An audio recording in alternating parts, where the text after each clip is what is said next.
Sa Congress, mga kababayan, medyo magulo na no? Pinag-uusapan po, mga bossing, ang budget ng Vice Presidente. Mga kababayan, magkano ho ito? Tumataginting lang naman po na 2 bilyong piso. Hindi eksakto ha, may pasobra sa 2 bilyong piso, mga kababayan. So ngayon, ang mga kongresista natin, sabi ni Rodante Marcoleta, dapat hindi na yata ito itinutuloy. Kasi dito sa Congress, meron tayong tinatawag, na respect tradition. Ayan, mga kababayan, na yun pong 2 pinakamataas na posisyon sa ating gobyerno, mga bossing, dapat dyan, hindi na hinihiring. Wala na. Automatic. Ano ba yun? Automatic na pasado na. Ganon? Naku po. Parang sa mga panahong ito, mga kababayan, hindi na uubra, no? Kung tradisyon man yan, matagal ng ganyan yung nangyayari, kung napapansin natin na hindi na umuubra, dapat palitan na din po, mga bossing, no?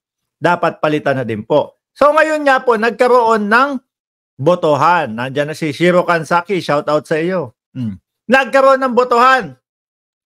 Sino dito? Sabi ni Estela Kimbo, mga kababayan, congressman ng Marikina. Sino dito ang bumoboto na ihinto na itong usapin ng budget, no, ng Vice Presidente? Meron pong bumoto, mga kababayan. Binilang po, no? Ang tagal ng pagbilang sa pagboto. Gusto nila ihinto na. Wala nang tanungan. No question asked daw, sabi Kumbaga, approve na lang, no? 3 po ang bumoto doon. At isa po doon, mga kababayan, si Congressman Marcoleta, na isa po sa hinahangaan natin dati, mga bossing. So ngayon naman po, tinanong yung mga boboto o yung mga congressman na boboto, para ituloy ang pag-uusap o ang hearing na pag-usapan ang budget ng Vice Presidente.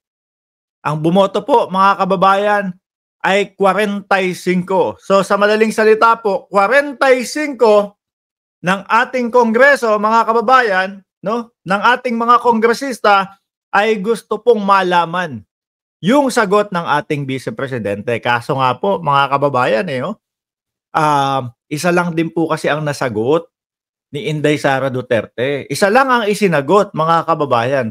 Eto na yung papel ko, basahin ninyo. Hindi na ako sasagot sa question and answer.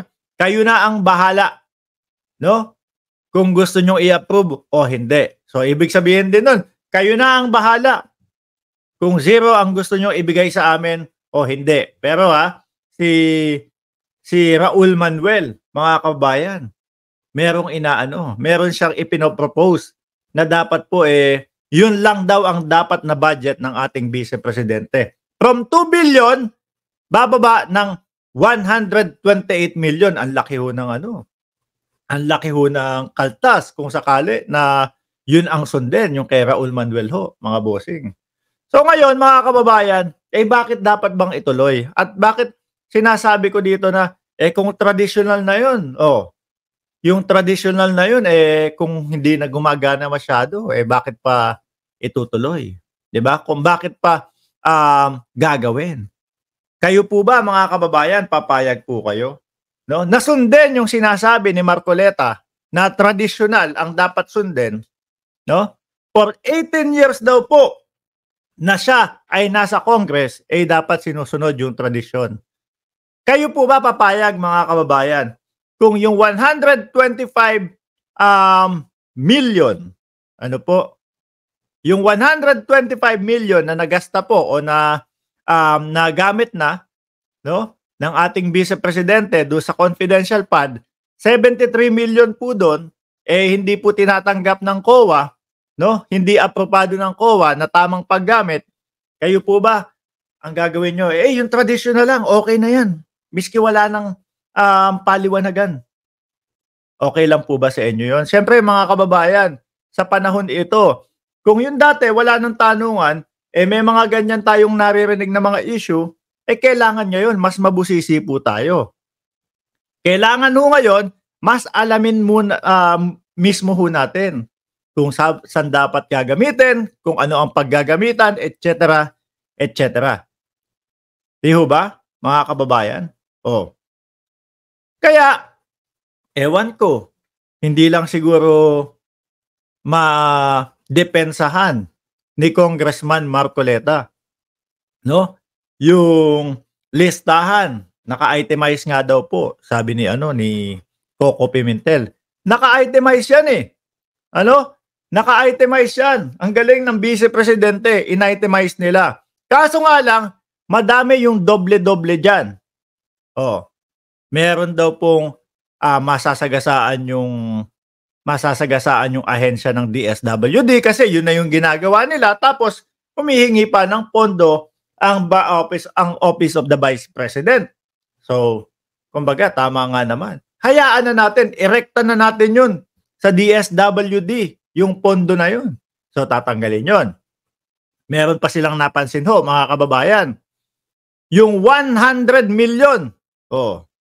Yung 100 million, mga bossing, na para po doon sa mga kumbaga, ano ba tawag sa English nito?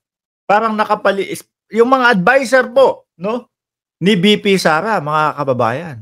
Sobra-sobra daw po yun, mga bossing. So ngayon, yung mga ganong issue po, syempre, mapapaisip tayo.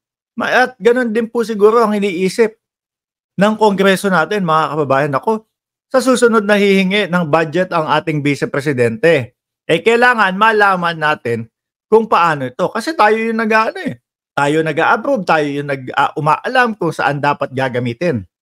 Ano? Kaya dyan ko nakikita kung, sige, tradisyon, matagal nang ginagawa yan. Pero kung nakikita mo na may butas at merong medyo hindi tayo maintindihan, kailangan tanungin ng maigi, mga kababayan. Kailangan malaman ng maigi. Kaya naman po, 45-3. 45-3. Boto ay para po doon sa ituloy na i-hearing o pag-usapan yung budget ng Vice Presidente, mga kababayan. Ako ho mga bossing, kung ako congressman, kailan ka pa pwedeng maging congressman? Kung ako ho congressman, boboto din ako doon sa 45, mga kababayan. Boboto din ho ako doon sa 45, mga kababayan. Para malaman natin talaga kung saan mapupunta. Di ho ba?